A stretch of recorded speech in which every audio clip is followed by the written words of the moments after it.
Assalamualaikum warahmatullahi wabarakatuh. Perkenalkan, kami dari kelompok 10. Nama saya Jovanka Jafira Al-Khalid dan teman saya Afifah Aulia. Di sini di sini kami akan menjelaskan tentang siklus keuangan.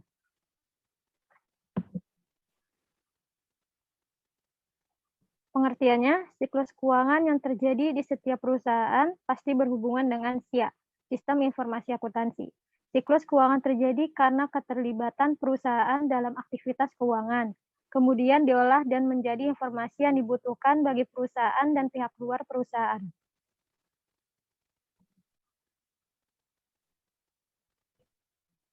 Bagi perusahaan distribusi, SIA bukan hanya untuk keperluan finansial, tetapi juga untuk keperluan operasional atau non-finansial.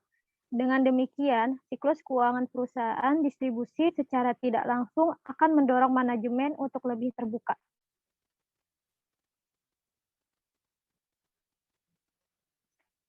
Bagi perusahaan distribusi, siklus keuangan sangat diutamakan dan merupakan manajemen level atas.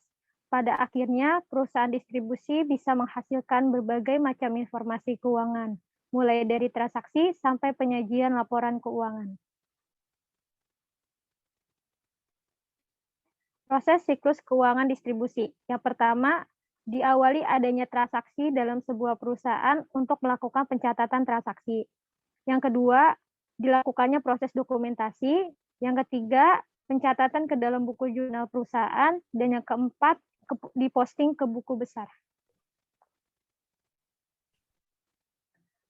Perusahaan distribusi memiliki hubungan yang cukup unik sebagai penyalur hubungan antara pelanggan atau konsumen dengan produsen. Jika dibandingkan dengan perusahaan lainnya, siklus keuangan distribusi bisa lebih panjang dan menyebabkan lebih banyak kejadian ekonomi.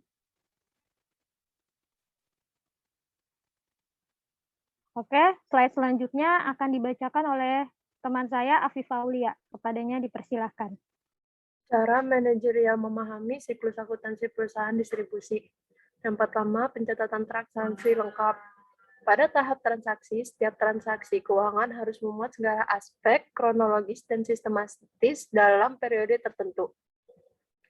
Setiap catatan juga harus ditunjang oleh dokumen sebagai bukti transaksi seperti nota, faktur, kwitansi, bukti memorial, dan lain-lain.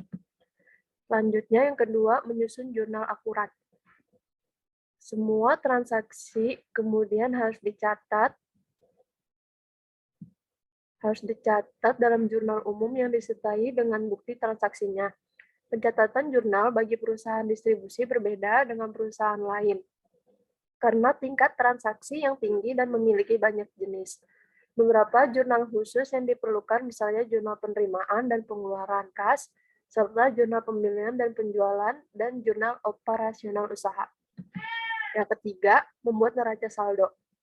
Setelah dicatat di jurnal, selanjutnya dipindahkan ke dalam buku besar dan membuat neraca saldo. Neraca saldo perusahaan distribusi tidak berbeda dengan perusahaan lain karena berisi daftar akun dan nominal saldo akhir yang tertulis dalam buku besar. Yang keempat, membuat jurnal penyesuaian atau neraca saldo. Jurnal penyesuaian dibuat jika terjadi perubahan-perubahan tertentu dalam pembuatan jurnal umum sehingga menyebabkan neraca saldo. Yang kelima, membuat laporan keuangan. Laporan keuangan terdiri dari 4, yaitu laporan perubahan modal, laporan neraca, laporan arus kas, dan laporan laba rugi. Dari laporan keuangan kita bisa menyimpulkan kondisi keuangan yang sebenarnya setelah setiap siklus keuangan dalam satu periode terjadi.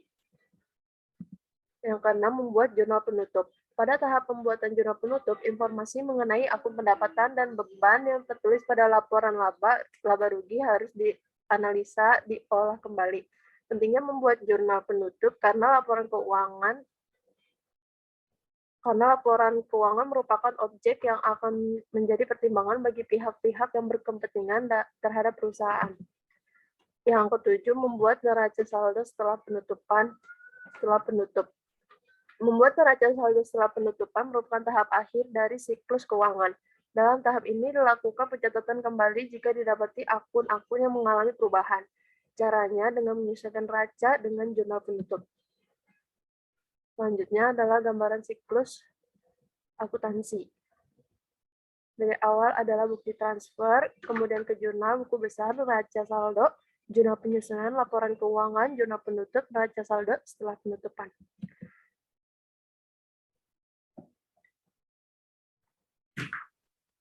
Sekian dari kelompok kami, kurang lebihnya mohon maaf. Wassalamualaikum warahmatullahi wabarakatuh. Waalaikumsalam warahmatullahi wabarakatuh.